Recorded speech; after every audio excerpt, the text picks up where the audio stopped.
Hi everyone, I am Sami-Jo, your Monday Fictionista, and this week on the Fictionistas we are talking about sexual content in literature.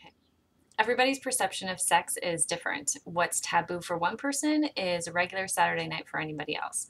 So just like with last week's profanity episode, everybody has their own opinion, and there should be a few things to consider. One would be the age of your audience. Obviously, if it's a kid's book, chances are you're not going to have much sexual content in it unless it's more public health or body health related, and it's not sexual intercourse in the way you would expect, say, in an erotica novel. Two is the genre. As I said, in erotica, sex is pretty much implied.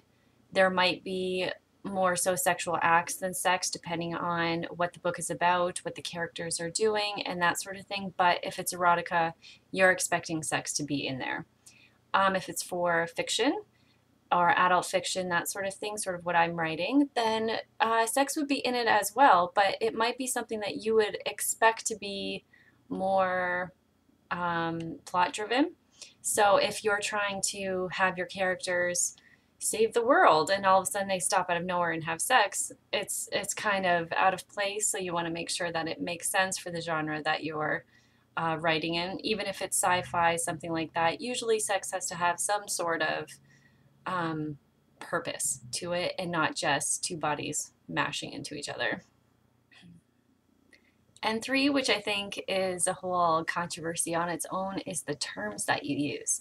So if the book that you're writing, it's expected to be sex, it's an adult audience, you're pretty much in a free range type of deal here, then what kind of words do you use? For some people, things like moist are gross, or penetrate. Can't handle those words. But so if you're going to be using things that are more anatomical or sciencey, are you going to use the words vagina, penis, those kind of things that are very exact? Or would you use things like core or sex or member? Just some words just shouldn't be used in a sex scene. They really shouldn't be. Also, you have to think if your novel represents a type of community, whether it's a BDSM community, which is highly popular these days, or LGBTQ, or any of that kind of stuff. If that is going to be in your novel, and say maybe it's not your sexual preference, but it's something you want to write about, do your research. Make sure that you understand where the characters are coming from so that the people who are in reality involved in these communities don't end up getting pissed off, because they're the ones that will probably pick it up because they see it on the blurb, and they are going to be the ones that are upset that you've painted their community in a certain way that's very unattractive or controversial. You need to make sure that you understand what you're getting into and what you're writing. Another thing to consider are gender roles. Just because someone is a female, it doesn't mean that they need to be in a submissive sexual role. And just because somebody is a male, it doesn't mean that they need to be in a more dominant role either. These can be mixed up very easily, and they are done more in books that I've seen. But I still think a lot of times females are painted as the more submissive, and it's something that people should consider anytime that they are putting people in a sex scene and what their roles are in those scenes. Also, there is a lot of sex scenes that come out as not positive sex scenes. So these are negative scenes that could involve rape, they could involve incest, or any sexually related deaths.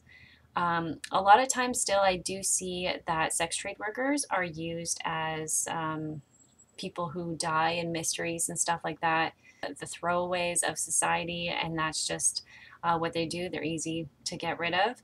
But it's something that also perpetuates a stigma against them and what people do in the sex trade and why they are in it. So it's something I think that if you're going to choose any of those, that you need to be aware of why you're choosing those. If you still decide to use them, then that's fine, but at least know what you're getting into and why you're using it, and then you can do what you want with it. One thing I think too is that people forget sex should be fun. A lot of novels that I read, they're very serious, and it's really intense, which is good for the mood. You still want to keep a good mood about it too, but there's no reason why it still shouldn't be fun. In real life, people blunder a little bit. Maybe they pull your hair by accident, or they are do something uncomfortable or say the wrong thing. Realistic. I think it's just more of a realistic nature of what happens in real life. Nobody is the perfect sex god or sex goddess. They're still either thinking it, which I think too you could add an inner dialogue so that maybe their actions seem quite smooth, but their thoughts are not, or they're anxious or that sort of thing. All right, dreamers and screamers, that's it for me this week. Make sure that you're listening to the rest of Fictionistas this week on their thoughts about sex and sexual content in literature. And I hope you get a little slap and tickle over the next couple days. Heavy on the slap or the tickle, whatever your preference is. Make sure that you're sharing on Twitter and Facebook and all the good social media sites, and I will see you next week. Bye.